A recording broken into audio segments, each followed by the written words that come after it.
So it's 1992 to 93, entering the fourth grade. Um, the original McLaurin building was closed. Like they closed it down. I don't know what happened to it, whatever like that, but it was moved to the new building that was across the street from the church. This year I met Evangeline and Geraldine. I want to say this is Eldrin's first year, maybe second or third year, whatever. But I remember him having some really cool cross color outfits. That's my teacher was Miss Jean. Her son was in the class. His name was Alex Jean. 92 ish still. The birth of my nephew had happened.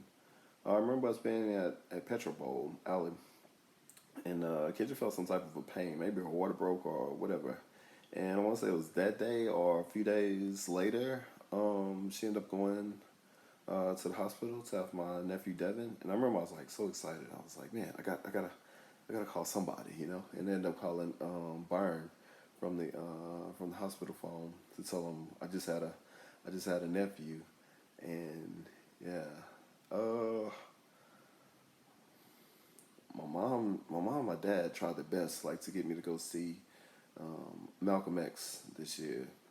And at the time, I knew no importance of Malcolm X, like what he did for the world or whatever like that. But as I grew older, I ended up to really enjoy like listening to him talk like on YouTube and seeing how much of an impact he had like on the black community as a whole. Uh, we used to go to Delta Down to the racehorse. My dad liked going to the racehorse, and I remember seeing like this big blue trash can that they had that was next to like the whatever the little circle ring thing, whatever that they raced inside of, and it had BFI written on it.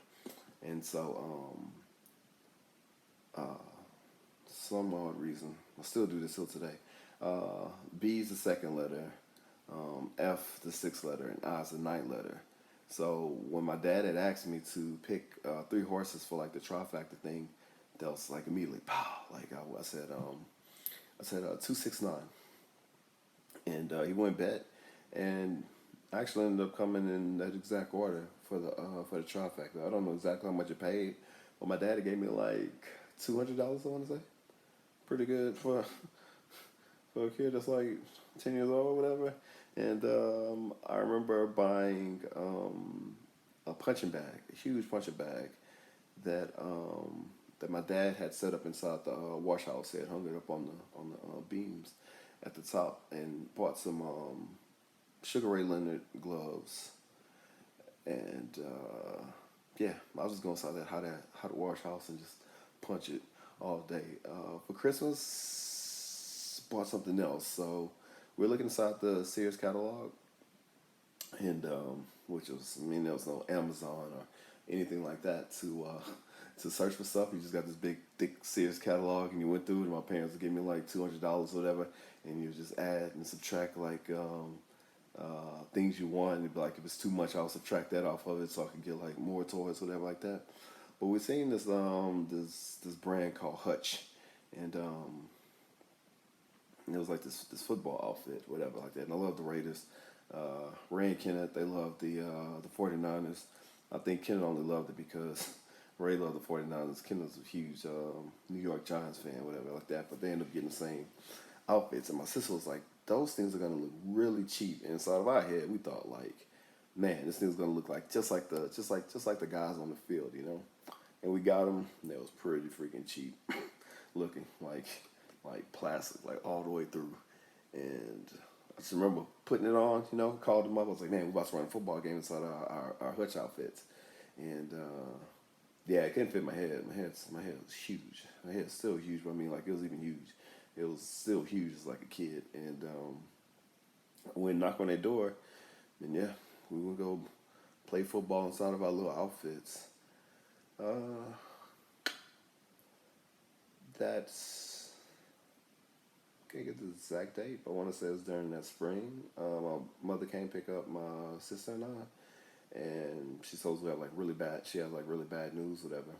And she said my aunt Ruby from Houston. Let me say my real aunt, but that's what we called her. Had passed away, and really didn't affect me that bad because like I didn't go to on a lot of Houston trips with my mother to get like really close to her or whatever like that. And oh yeah, yeah. One day at it was at recess, and they have those little merry-go-round things, like big circle things. You hold on to it and spins you around, and whatnot, you know. And I got on it, and I was telling like the little kid, just keep spinning it, you know. And then I ended up getting like super sick, and eventually ended up like throwing up, like on the side of that little merry-go-round thing. I had like the worst headache I could feel. What else happened this year? I remember my sister was dating a guy named Keith Simon, and he had one of the coolest leather jackets. It was like this 8-ball jacket, 8-ball leather jacket, like all these different colors, and like a big 8-ball inside the middle. And I was like, man, I was plotting. I seen this sitting on my sister's bed. I was plotting, like, I was like, once she leaves to go to school, my parents bring me to school. I'm gonna take this jacket. I'm gonna wear it to school and be look like one of the coolest like kids at inside school. And so yeah, I wore it to class. It felt cool. The next thing you know, end up going to school. Let out. I walk out, going back to my mother's car, going back to my mother's car to like get inside and leaving. I thought, man, I don't have a jacket. And yeah, I ended up having to run it back inside the classroom and hoping somebody would steal it because there's nowhere in the world. I don't know how much the jacket was. So it was like $500 or $800 for the jacket. Me being in the fourth grade, nowhere in the world, I would have been able to pay Keith back. And so yeah, I ended up getting a jacket and everything worked out in that situation. That a little chubby kid named David. He was like, I want to say third grade, third grade, and I was just making fun of this kid for no reason, like absolutely no reason. Still don't know why. And but he got me back. He was like, he got mad one day, and he was like, oh, after school we gonna fight. And I was like, dude, I ain't about to fight this kid. I can't even fight. I don't even know how to fight. And yeah, so after that class, I just kind of looked at him and I walked to my parents' car and I just left, man. Yeah, that fight never happened. Um, Miss Jean inside of our science book or whatever book we had. Let's say science book. Um, I guess it was learning about nature and marijuana came up inside one of the pages, and the teacher was like, does anyone of you have seen any one of these plants before? And for some reason, I thought I'd seen it in like the ditch behind my parents' house. And I was like, yeah. And she was like, where do you live? I was like, I live inside the Tiers, inside the new Tiers. And she was like, they probably do grow that there. She was like, just bring the plant tomorrow so we can see and make sure if it's not it or if it is it, whatever, and we'll match it to the thing. So I went home, ended up breaking one of the little leaves off. And yeah, I brought it, but no, it wasn't. It wasn't weed at all. And we also learned about a petri dish. It was like this pink stuff, and we'll put like bacteria or whatever inside of it, and we'll watch it grow. I thought that was pretty cool. My mother bought me my first pair of Fila shoes, which again I thought that was cool. Like third grade, whatever. When I bought when I was able to get the blue jean jacket. Tiffany Granger would never admit this, but she got in front of class and she said she liked me, but whatever. I liked her too, but I just didn't have the the guts to even to talk to her. This was my last year. The summer came around and was in Pee Wee League still, but the only thing was it was no pitching machine. It was they had like a real life pitcher, and so that was pretty unique. And that's when I hit my second home run. Guy pitched the ball, hit it over right field, just making it barely over the fence or whatnot. And I was just so excited. I was running. I was running to the first base. And of course, the first baseman, I mean, it's only ball inside the park. For some reason, I told him, I said, man, you seen that? And I kept running. Just been, I don't know. I was excited, whatever, like that. And so, when I made it back, my whole little team was giving me like high fives with it, like that. Went back inside the dugout, and the umpire and the coach came up to me and they were like, "Did you curse out that kid on first base?" And I was like, "No." He was like, well, he said, you said this, and that. And I got heated because I know I didn't say it. I mean, I shouldn't even tell him if he seen that or not, but still, I never cursed the kid out. And they still gave us a point. And everything went back to normal. Still got the score and whatnot. Um, we'll visit my cousin Kevin, house. Uh, my aunt Lydia, his parents was my aunt Lydia. I mean, she was really my aunt and Larry Norman. And I ate this really cool like toy box thing. Like it was like shaped just like football, but had like an opening where you can open up and keep your toys inside. But it had like you can feel like the grids on it. I don't know. I'm real huge into feelings. Um, yeah, and he would play Mega Man. I remember watching him playing Mega Man for sure, and it was something about a school shooting. And so I'm guessing when this was like the north side and the south side of Houston was having some type of a beef or whatever, you know. And he said he was eating inside the cafeteria, and all he heard was like gunshots. And I want to say he didn't even get up because he wanted to finish his food or something like that, but whatever. Yeah, I just wasn't used to it because I never even probably even seen a gun besides like my dad's rifle or something like that. But to be crazy, like to hear like gunshots at school where you're supposed to feel safe was kind of weird.